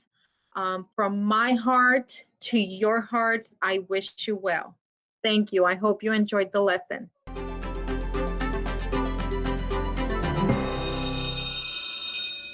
Hi, I'm Mr. Stacy. I teach 7th and 8th grade math at Osborne Middle School, and if you've been with us for the past couple of weeks, you know that what we've been trying to do here is take equations and solve them without ever touching paper. Now, what we've been using in the past couple of weeks is Hershey's Kisses and Skittles. I'm still going to be using those today, but if you're doing this at home, you don't need to use Hershey's Kisses and Skittles. Don't feel tied to using these exact things.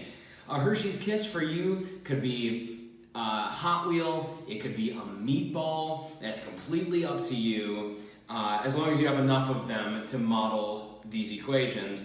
A Skittle, on the other hand, it could be anything. You could ball up some tape, you could use pencil erasers, I don't care. As long as you have enough of them to model the equation, you're fine, okay? Now, in this case, just to explain, if you haven't been with us the last couple of weeks, we've been using Hershey's Kisses as variables. We don't know what they are worth. It's some number of Skittles, we just don't know. A silver Hershey's Kiss is a positive, and a red Hershey's Kiss is a negative. All right, that one's especially negative since it's been on the floor now. Okay, now Skittles, these represent 1, a unit, and we're using a couple colors for positives here. We're using green and yellow for positives. So 1 yellow Skittle is +1, 1 green Skittle is also +1. Now, we're using red and orange Skittles for negatives. I've got an orange Skittle that's -1, a red Skittle that's -1. Okay, and that's how we've been doing this. Now, I'm going to do a quick equation just to show you the basic process, and then we're going to jump into something different. Because although we were solving equations without touching the paper last 2 weeks, today we're going to be looking at something different. We're going to be looking at inequalities. So let's go ahead and solve this equation. I'm going to show you how I model it. So here on the table, I have 2 plates. This is an equation. We can see that this plate is equal to that plate. Their values are exactly the same. Now, they look different. That's okay. Equations often do look different on both sides. However, they have the exact same values. So in this case, what I'm saying is 1, 2, 3, 4x plus 3 is equal to, and you're just going to have to trust me, this is 15 Skittles. 4x plus 3 equals 15. All right, so how are we going to go about solving this? Well, my goal is always to get rid of all of the Skittles that are hanging out with the Hershey's Kisses. Okay, all of the numbers or the units that are here with my variables. Get the variables on one side, get the numbers on the other side. So, I see 3 positives hanging out over here. Now, if I'm going to take away these 3 positives, in order to keep my equation balanced, I need to get rid of 3 positives on this side. And so now I have 4x equals 12 Skittles. All right, now at this point, only Hershey's Kisses, so only variables, only Skittles. I can go ahead and I'm going to divide these now. I have 4 Hershey's Kisses, separate them into 4 groups, and I'm also going to do the same thing. I'm just going to estimate what it looks like. Let's see, oh, no, I was right, okay. So what this is saying is each Hershey's Kiss is equal to 3 Skittles. Is that true? Well, let's substitute it. Let's get our equation back the way it was at the beginning. I have 4x, and remember, we're saying that each Hershey's Kiss is worth 3. Let's check to see if I was right. Okay, I've got 4x plus 3 on the left, and now I'm going to take all of the Skittles, all 15 that were originally allocated. So I've got 4x plus 3 equals 15. Now, we just decided that each Hershey's Kiss, or each x, is worth 3 Skittles. So let's go ahead and substitute. In place of this Hershey's Kiss, I'm going to put 3 Skittles. In place of this Hershey's Kiss, I'm going to put 3 Skittles. In place of this Hershey's Kiss, I'm going to put 3 Skittles. And notice they're all positives. And in place of this Hershey's Kiss, I'm going to put 3 Skittles. Now, if we solve that equation correctly, we're going to find out that these are exactly the same thing. That's the point of solving an equation. If each Hershey's Kiss is worth 3 Skittles, we've got 3, 5, 6, 9, 12, 15 equals, and we had 15. We know we did that correctly, okay? If each Hershey's Kiss was worth exactly 3 Skittles, we know that these two plates have the exact same value. So let's change this a little bit though, because we're not talking about equations this time. We're talking about inequalities. So our objective today is to be able to solve an inequality, in meaning not, equality meaning equal, so something that's not equal without ever touching the paper. All right, so we're going to start with the inequality. I'm going to take that sign way right there because we don't need it anymore. We need our inequality sign. The inequality we're going to start by solving is 4x is less than 12. 4x is less than 12. All right, so let's go ahead and look. I've got 4x is less than 12. So what we're saying here is whatever I substitute in place of each Hershey's Kiss, when I'm done substituting, this side has to have less Skittles than that side. All right? It's showing, and even the sign looks like that. You can see this little tiny side, and they've got the big side over here. This one has to have less Skittles than that plate. Okay, so we're going to solve this almost exactly like an equation. There's one difference, but we're going to talk about that in the next video. Right now, what I see is there are 4 Hershey's Kisses on this side, only Hershey's Kisses, so I don't have to do any subtracting or anything. And then I have only Skittles on this side, which means I'm done. I'm ready to divide. Okay, so I'm going to take my 4 Hershey's Kisses, I'm going to divide them up into 4 groups, just like I did before. I'm going to take my Skittles, I'm going to divide them up into groups, just like I did before. And what you can see is, we're going to read this one a little bit differently. In this case, we're not saying each Hershey's Kiss is equal to 3. In this case, we're saying each Hershey's Kiss has to be less than 3. Okay? So, let's do this. Let's actually make the substitutions by putting them on these plates. We know that each Hershey's Kiss has to be less than 3 for this to be true. So, let's do something wrong real quick. Okay? Each Hershey's Kiss we know has to be less than 3. What if we, for a moment, pretend that each Hershey's Kiss is worth 3? I'm going to go ahead, I'm going to substitute this Hershey's Kiss for 3 Skittles, this Hershey's Kiss for 3 Skittles, this Hershey's Kiss for 3 Skittles, and this Hershey's Kiss for 3 Skittles. All right, so now I have 12 Skittles over here and 12 Skittles over here. If it were an equation, we'd be like, yes, we did it. However, look at this. No. There's 12 Skittles here, and this is saying 12 Skittles is less than 12 Skittles. Is that true? Of course it's not true. 12 is not less than 12, it's equal to 12. This is a lie. So if x is equal to 3, this inequality is not true. So x can't be 3. Okay, so let's start over. Let's instead say, we did say that x had to be less than 3, so I'm going to think of a number that's less than 3. 2. Okay, well let's try that. I substitute 2 in place of that Hershey's Kiss, 2 in place of that Hershey's Kiss, 2 in place of that Hershey's Kiss, 2 in place of that Hershey's Kiss. Now I can see I have 8 Skittles is less than 12. Is that true? Yes, that is true, which means x could be 2. Now, x doesn't have to be 2 because it could be anything less than 3. So let's do this one more time, okay? What if we say, I don't know, let's get real creative. What's another number less than 3? Because remember, all of these need to be worth less than 3. Let's say each of those is worth -1. Does that still work? Is -1 less than 3? Yes, it is. So, could -1 work? Okay, well, if I substitute 1 negative in place of that Hershey's Kiss, 1 negative in place of that Hershey's Kiss, 1 negative in place of that Hershey's Kiss, and 1 negative in place of that Hershey's Kiss, does this inequality still read correctly? I've got -4 is less than 12. Is that true? Is -4 less than 12? Yes, it is, which means that we were correct. Whatever the x value is, it has to be less than 3 to make this inequality true. So let's look at this on paper. Let's see what this ends up if we solve algebraically. So my inequality, as you remember, was 4x is less than 12. Now, if I divide both sides, which is what I did, I divided by 4 into 4 groups. Okay, 4 groups of Hershey's Kisses, 4 groups of Skittles. So I know that 1 Hershey's Kiss has to be less than 3 Skittles. All right, we already determined that by solving. We never touched the paper, but we knew that already. So I'm just going to sketch out a quick number line to prove this point really quickly. Okay, now, if we say x has to be less than 3, could x be 3? No, x cannot be 3. So I would put an open circle here, meaning it's not 3. We're just going to use that sort of as our boundary point.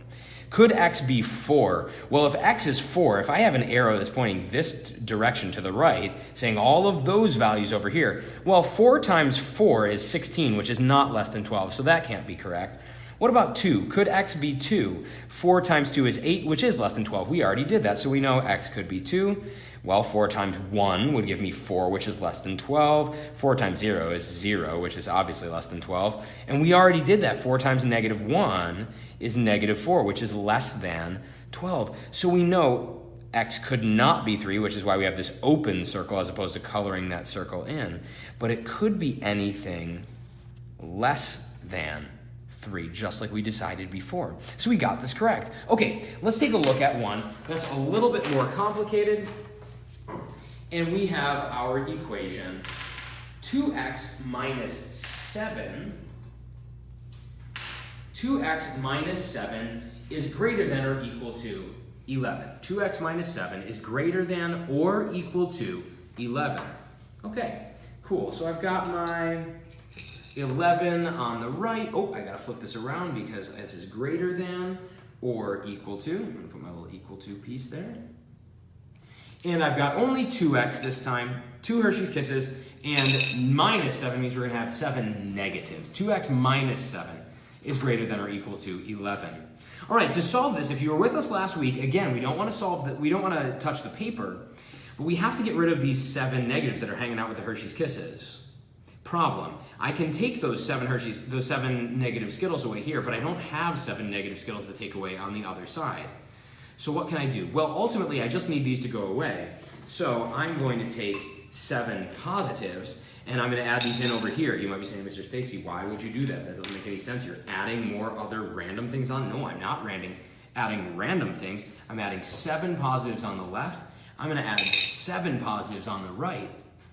And what that does is keeps everything in balance. I added 7 on both sides, but now these 7 and these 7, the positives and the negatives, create what we call a 0 pair. They are now gone. Okay? I'm back to my 2 Hershey's Kisses. Now I can divide these up evenly. I divide those into 2 groups of Hershey's Kisses. I divide these into 2 groups of Skittles, and I see that every Hershey's Kiss has to be greater than or equal to, and in this case we have 9. In order for this inequality to be true, every Hershey's Kiss has to be greater than or equal to 9. So let's try it. So I'm going to take my 11 Skittles, how I started. I'm going to take my 7 negatives. Okay, so I've got 2x minus 7 is greater than or equal to 11. And I know that each of these Hershey's Kisses has to be greater than or equal to 9. Okay, well, let's do the wrong thing first. Let's try 8, because 8 is not greater than or equal to 9, so this should not work out. I'm going to substitute 8 in place of this Hershey's Kiss, and I'm going to substitute 8 in place of this Hershey's Kiss. All right? We did the wrong thing, remember? We said that x has to be greater than or equal to 9. This is not greater than or equal to 9. Okay, so I now have 16 positives. I have 7 negatives, so those are going to make 7 0 pairs, which leaves me with, oh wait, 9 Skittles is not greater than or equal to 11. See, it didn't work out. We said x had to be greater than or equal to 9. We decided to substitute 8 instead. That won't work. So let's do the right thing this time, okay? Let's do the right thing. Let's actually substitute 9. It could be greater than or equal to 9. So I'm going to go ahead and I'm going to substitute 9 Skittles in place of this Hershey's Kiss. Oops. 9 Skittles in place of this Hershey's Kiss. And I'm going to substitute 9 Skittles in place of this Hershey's Kiss. Okay, let's see. Is that greater than or equal to 9? Yes, it is. Okay, so I now have 18 positives. I've got these 7. I need to get rid of 7 negatives. And I'm going to get rid of 7 positives because that makes a 0 pair. Those are gone. And I now have 11 Skittles is greater than? No, it's not greater than. Oh, but it is equal to 11. 11 is equal to 11. So if each Hershey's Kiss is worth 9, then we know that this inequality is true. Let's try it one more time, but this time, let's go ahead and we're going to make this, we're going to make each one worth more than 9. Okay? So I'm going to make each Hershey's Kiss in this case, not just 9, that worked, but let's make each one worth 10. So I'm going to substitute 10 in place of this Hershey's Kiss. I'm going to substitute 10 in place of this Hershey's Kiss. Is it still true? Well, let's make our 0 pairs. First we got 7, we've got 7, okay, so our 0 pairs are created, those are gone, and now I have 13 Skittles is greater than or equal to 11. Is that true? Yes, because no matter what, as long as we choose a value that is greater than or equal to 9, this inequality is still true. All right, so I'm going to go ahead and I'm going to show you what it looks like on paper. Again, I've got 2x minus 7 is greater than or equal to 11. So I started by adding in those 7 positives to make those 0 pairs. So for our purposes, these are gone. Those make 0. So we're just left with our 2 Hershey's Kisses, which are greater than or equal to 18 Skittles. Then I divided them out into groups. So I divided them into 2 groups on both sides, and I saw that 1 Hershey's Kiss was greater than or equal to 9. Okay, and we've already gone through and proven that we're correct. You could do 10, you could do 11, you could do 9.1. It doesn't matter. As long as x is greater than 9, this inequality is still true. So let's do one more, and this is definitely the trickiest of the bunch. Okay? All right, so I have the inequality negative 5x minus 3 is less than or equal to 7x plus 9. Yes, you might be like, that is a lot. And you would be correct in saying that. It is a lot, but we can do it. Okay, so I have 7 Hershey's Kisses there, and I'm going to take these 5 negatives and I'm going to put them over on this side right here. Okay, and I'm just doing this to show you, you can do the exact same thing, as complicated as these inequalities get. If I want to solve negative 5x minus 3 is less than or equal to 7x plus 9, I'm just going to do the same thing I did before. The first thing I'm going to do is I'm going to say, okay, I want to get all positive variables. Okay, I want to get rid of these negative x's, so I can't just take them away because I don't have any negatives to take away on this side. So I'm going to go ahead and I'm going to add in 5 on both sides. Okay, if I add in the 5 here, those make 0 pairs. These are gone. I have to add in 5 on the other side to make sure that the inequality stays balanced. Okay, now I have 12 Hershey's Kisses over on that side. And oh man, I need to get these positives away from the Hershey's Kisses. I have 9 over here. How can I get those to go away? I can't just subtract them because I have no positives to get rid of on this side. Oh, duh. I can just add in negatives. Okay, so if I add in 9 negatives on this side, these all make 0 pairs and go right away. So all I need to do is I need to add 5, 5, 6, 7, 8, 9 on this side, and I can solve this inequality. Because now, since I made 0 pairs on this side, and I just added those negatives on this side as well, I can split these up. Now I've got 12 equal groups. I'm going to divide these up into 12 groups, and I'm going to divide these up into 12 groups, and I see that every single Hershey's Kiss is going to be is going to be greater than or equal to 1. Every Hershey's Kiss is greater than or equal to 1. So if I made those substitutions, I would see that as long as I put something greater than or equal to -1 in place of each Hershey's Kiss, I would have solved this correctly.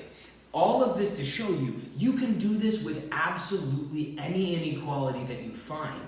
All right? You can make those substitutions and you can solve. All right? I encourage you to do that over this coming week. I hope to be back in the future. But until then, I've been Mr. Stacy.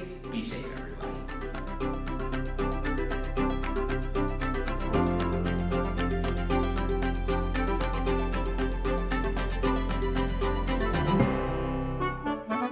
You've been watching Phoenix TV's Study Hall, brought to you by District 8 and our partners at Osborne and Roosevelt School Districts. Tune in Monday through Friday from 9 a.m. to 11 a.m. for more Study Hall. I hope you learned something today and keep up the great work.